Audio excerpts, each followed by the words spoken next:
भैयासाहेब त्या दुग्धेश्वराची मूर्ती रोज थोडी थोडी थोडी वाढत जाती अशी त्या ठिकाणी आख्यायिका. आणि या दुग्धेश्वराचं दर्शन घेतल्यानंतर नवसाला पावणारा शंभू महादेव सगळ्या इच्छा आकांक्षा पूर्ण करतो. मी ज्या ज्या वेळी आलो त्या त्यावेळी दुग्धेश्वरानं आशीर्वाद दिला आणि दुग्धेश्वराच्या आशीर्वादानं या विठ्ठल सहकारी साखर कारखान्याच्या निवडणुकी देखील निवडणूक लढत असताना बंद पडलेला कारखाना सुरू करत असताना मायबाप जनतेनं संधी दिली म्हणून बंद पडलेला साखर कारखाना सुरू झाला. जो विठ्ठल सहकारी साखर कारखाना बंद होता म्हणून ऊस जाण्यासाठी लोकांची हलचाल होत होती, तो कारखाना सुरू झाला.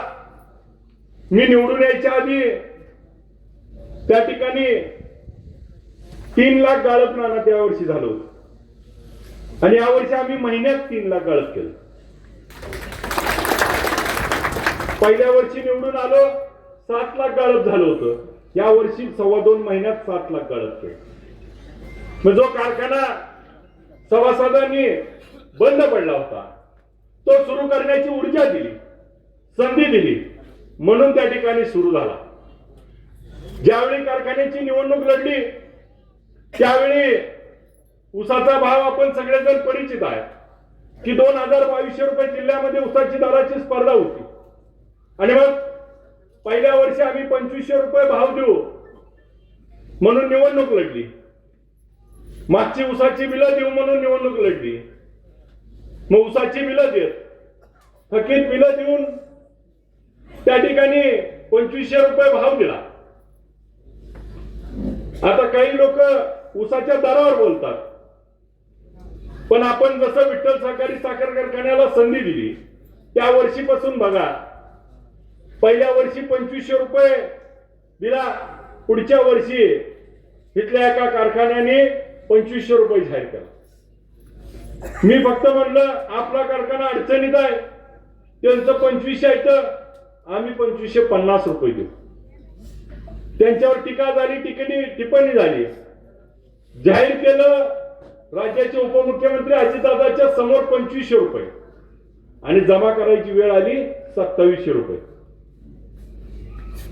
त्यानंतर दुसऱ्या एका कारखान्याने 2800 केलं, आपण 2825 रुपये केले. मला सांगा, मी जर त्यावेळी 2550 च्या ऐवजी 2400 म्हणलो असतो तर काय झालं असतो? मिळाला असता दराला स्पर्धा लागली असती का? मग त्या वर्षी 2825 रुपये सांगितलं, 2825 ते 3000 रुपये. का पुढे गेला नाही कोणता कारखाना? गेला का? मग बोलण्याचा अधिकार त्या ठिकाणी कुणाला आणि का? मग गेल्या वर्षी स्पर्धा लागलेली होती. आज देखील ठामपणे सांगतो 3500 रुपये देणार म्हणजे देणार. आज काही अडचणी आहेत, जरूर अडचणी आहेत, परंतु जे जे शब्द दिले ते सगळे पाळले.